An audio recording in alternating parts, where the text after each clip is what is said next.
रूस के राष्ट्रपति व्लादिमीर पुतिन ने अपने कैबिनेट में एक बड़ा बदलाव किया है। वे ऐसा कभी कभार ही करते हैं। उन्होंने अपने रक्षा मंत्री सेर्गेई शोइगु को हटा दिया है। उनकी जगह एंद्रेई बेलोउशोव को रक्षा मंत्री बनाया है, जो कि एक अर्थशास्त्री हैं। आखिर इस बदलाव के पीछे क्या कारण है, आइए जानते हैं।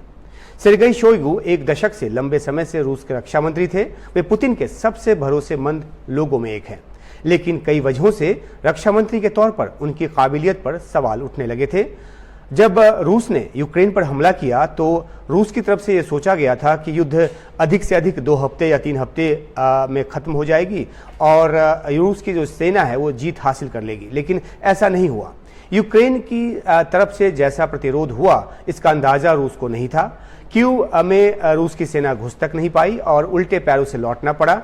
टैंक और सैन्य असलहों का भारी नुकसान हुआ, वो अलग। इस नाकामी के लिए शोइगु पर सवाल उठे।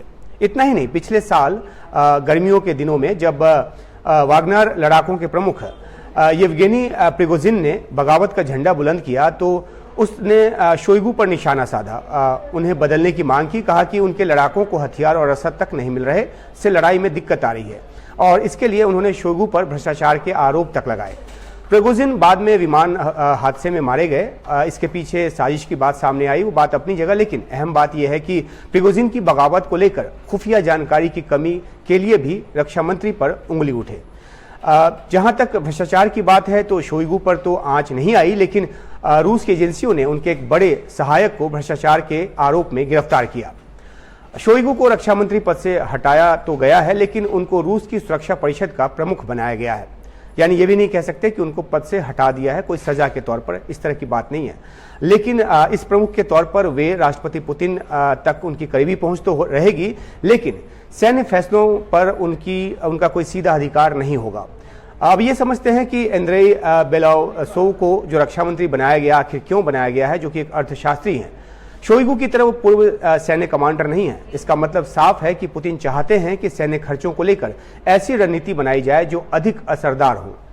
एंद्रेई 2020 से उप प्रधानमंत्री के तौर पर थे और पुतिन के सबसे भरोसेमंद अर्थशास्त्रियों में से एक है। क्रेमलिन की तरफ से जो बयान जारी किया गया उसमें कहा गया है कि रूस का जो रक्षा खर्च है जिस तेजी से बढ़ रहा है, ऐसे में बेलोउशोव रूसी सेना में बड़े बदलाव और नयापन लाने में मददगार होंगे। यूक्रेन युद्ध में फंसा रूस पर जो है अमेरिका और पश्चिमी देशों की तरफ से कई तरह के प्रतिबंध लगे हुए हैं। यूक्रेन के साथ युद्ध के जल्द खत्म होने के आसार नजर नहीं आ रहे हैं। रूस की अपनी कोशिश सेना को और आधुनिकीकृत करने की है और इसके लिए सोवियत जमाने की तरह भारी खर्चे की जरूरत बताई जा रही है वहां पर।